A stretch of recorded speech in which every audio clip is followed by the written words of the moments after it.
Recentemente, a revista Forbes classificou o time do New York Knicks como o mais valioso de toda a NBA novamente, no valor de 3,6 bilhões de dólares. Mas mesmo assim, a equipe do Knicks tem uma história de péssimas administrações que afundaram o time depois dos anos 90. Dividiremos isso em 3 partes, analisando 3 diferentes administrações que os fãs provavelmente preferem esquecer, e vamos ver quais foram alguns dos piores erros que prejudicaram a franquia. No vídeo de hoje, veremos o mais recente de todos, Phil Jackson, que foi liberado de suas funções há pouco tempo, mas por um bom motivo, que irá ser mostrado no vídeo. Phil é considerado por muitos como o melhor técnico de toda a história e não é difícil ver o porquê. Foram 11 títulos como treinador, sendo 6 pelo Chicago Bulls e 5 pelo Los Angeles Lakers, utilizando o famoso triângulo ofensivo. Então pode-se dizer que ele sabe uma ou duas coisas sobre basquete, e por causa disso, o time do New York Knicks decidiu contratar ele para gerenciar a equipe em 2014. A equipe vinha de uma de suas melhores temporadas desde a era de Patrick Ewing, conseguindo 54 vitórias, mas acabando eliminado nas semifinais de conferência, e parecia que havia algo de errado com o time. Quando Jackson chegou, a sua primeira contratação foi Shannon Brown, que basicamente nem jogou, seguido pela contratação de Lamar Odom, que também não jogou pela equipe pelos seus problemas com as drogas.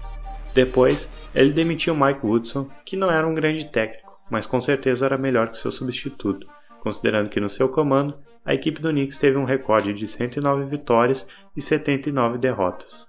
Phil decidiu então contratar Derek Fisher para ser o novo técnico da equipe, com algumas fontes dizendo que era porque Fisher tinha conhecimento do triângulo ofensivo dos tempos em que ele jogava no Los Angeles Lakers. Bom, isso foi um desastre total. Fisher não tinha nenhuma experiência como treinador e não sabia como implementar o triângulo ofensivo, eventualmente desistindo da ideia.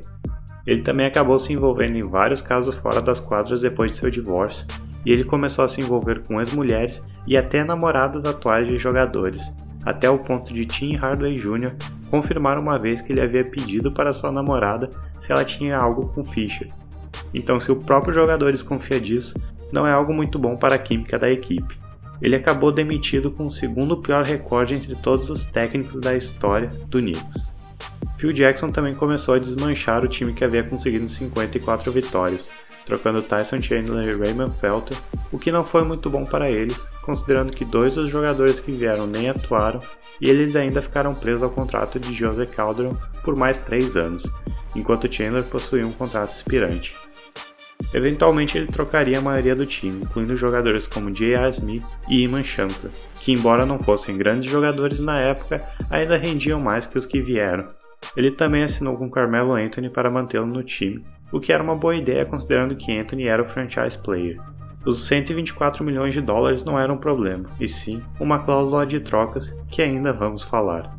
Em 2015 então começaram os problemas realmente quando Jackson começou a reclamar de seus jogadores no Twitter, falando que eles não estavam se esforçando, o que não era muito justo, considerando que ele havia trocado a maioria de seus melhores jogadores e Carmelo Anthony perdeu alguns jogos por causa de lesões, além de seu técnico não ajudar.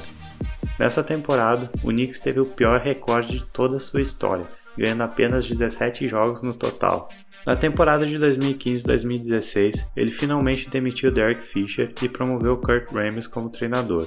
Além disso, Porzingis havia sido draftado, e mesmo com muitas reclamações dos torcedores, isso se mostrou um melhor negócio.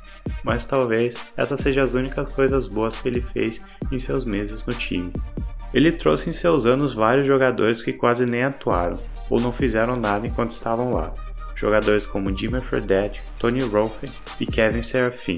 O principal problema de Phil era tentar forçar o time a usar o triângulo ofensivo, e todos os jogadores que ele trazia eram os que melhor serviam para esse estilo de ataque, mesmo que nenhum time realmente o use mais. Mas para Jackson, era necessário que o Knicks o utilizasse, forçando seus treinadores a implementarem isso nos seus esquemas. Em 2016, uma troca movimentou a liga quando o Knicks trouxe Derrick Rose, Justin Holiday e uma escolha de segundo round em troca de Robin Lopez, Jose Calderon e Jerian Grant. Ele também assinou um contrato de 72 milhões de dólares com Joakim Noah, uma decisão que ainda atrapalha hoje o time, sendo que o tempo de Noah em Nova York até agora foi horrível. Rose também perdeu vários jogos por lesões e ele continuou insistindo no triângulo ofensivo, mesmo com seus próprios jogadores falando que isso não dava certo. Porém, ele continuou insistindo cada vez mais. Parecia que ele queria que isso desse certo de qualquer maneira. O resultado disso foram apenas 31 vitórias na temporada, trazendo mais decepções. As tensões entre ele e Carmelo Anthony começaram a aumentar, até o ponto que o próprio Phil Jackson veio a público e falou que seria melhor para Anthony se ele fosse jogar em outro lugar, acabando completamente com a química da equipe. Como Carmelo tinha uma cláusula em seu contrato que dava a ele o poder de decidir se ele poderia ser trocado ou não, não havia nada que Phil Jackson podia fazer, então ele começou a falar dessas coisas para tentar fazer com que o jogador, que foi a estrela do time por tantos anos, fosse embora, o que não é a melhor tática considerando que você está desenvolvendo jogos como Porzingis e quer futuramente trazer outras estrelas. Por falar em Porzingis, Phil também começou a falar na possibilidade de trocar o jogador. Como que você pensa em trocar o futuro de sua franquia, o único jogador que trouxe alguma esperança para o seu torcedor? Bom, aparentemente ele estava considerando isso. Ele também draftou jogadores na esperança de continuar usando o triângulo ofensivo e até tentou convencer o dono a pagar para se livrar de Carmelo Anthony, já que o jogador não queria ser trocado. Antes do início da temporada, porém, Phil Jackson acabou demitido depois de muitas reclamações e pelo fato do time parecer não se desenvolver. Em seu tempo no Knicks, eles não chegaram aos playoffs em nenhuma vez e não conseguiram chegar a 40 vitórias em nenhuma temporada. A maioria de suas trocas não renderam nada para o time e os jogadores que ele assinava acabavam não jogando quase nada. Além disso, a pressão dele para que os treinadores utilizassem o triângulo ofensivo, algo que nenhum deles sabiam, limitava os seus trabalhos, já que eles não tinham liberdade de treinar. Agora ainda vai um tempo para que os efeitos de Phil Jackson no comando deixem de existir, porém, nesse tempo, o time do New York Knicks ainda irá sofrer um monte com decisões duvidosas e provavelmente irá demorar muito para mudar a cultura da equipe. Obrigado e até a próxima.